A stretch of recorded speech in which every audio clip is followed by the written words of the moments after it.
So I wanted to share a little bit about Ikigai with you guys. Ikigai is a Japanese concept meaning the life you were born to live, or your reason for being, or the life of your dreams. In Japan, they say it's their reason for waking up in the morning.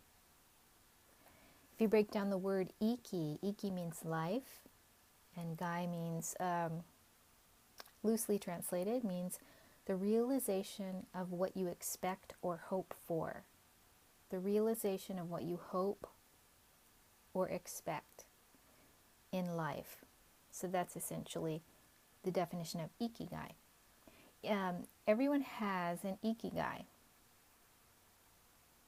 and it's often hidden, and so it can be a sort of a very deep and lengthy inner search of self to uncover one's hidden Ikigai.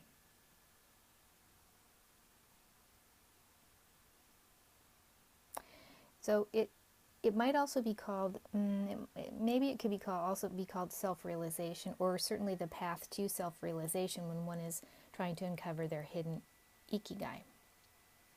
And it's behaviors that will make us feel our Ikigai. They're not forced. So it's like, I gotta wake up and do this, or I don't really want to do that, or and it's really forced. But when one is aware of their Ikigai and they're living from that place, the behaviors are natural and spontaneous actions as opposed to being forced, right? So this also reminds me of, when I first became aware of this, it reminded me of what Joseph Campbell said about following your bliss. And I'm sure you guys are all familiar with following your bliss. Campbell said, he said, my general formula for my students, because he was a teacher, an amazing teacher, but he said, my general formula for my students is follow your bliss. Find where it is and don't be afraid to follow it. And to me, that's exactly what Ikigai is as well. So, if any of you haven't seen The Power of Myth with Bill Moyers and Joe Campbell, it's amazing. It's like one of my favorite things to watch. Highly recommend it. But in that series of videos, recordings with Bill Moyers, he asked Joseph Campbell, he said, do you ever have the sense of being helped by hidden hands?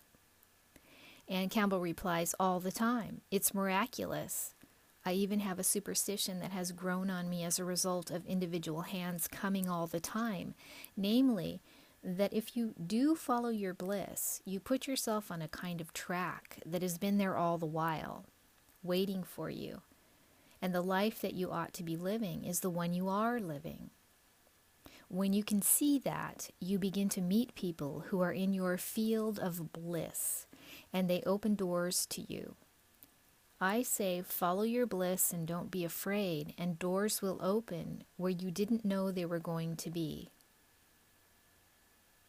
That's beautiful. I mean, I love when he says, in your field of bliss.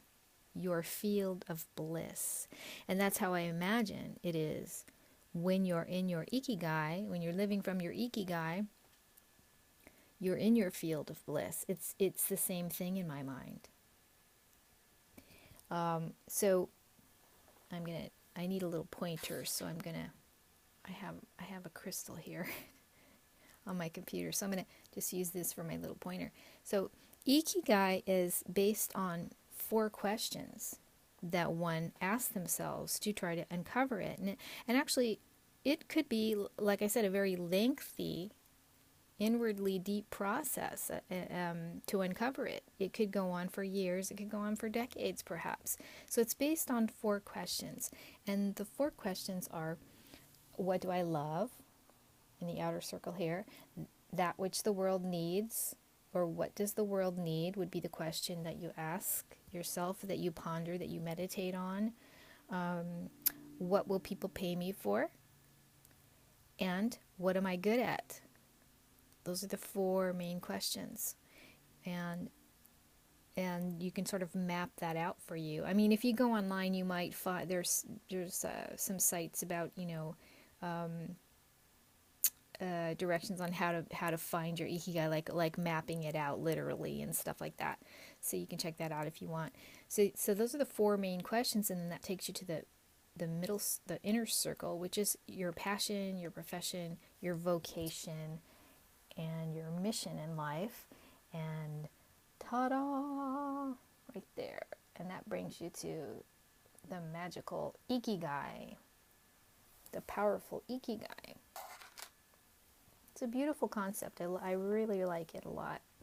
And as I said, it really equated to following your bliss, as Joe Campbell described and said. And, and not being afraid to follow it. Once you do uncover it, once you realize it, literally realize it for yourself.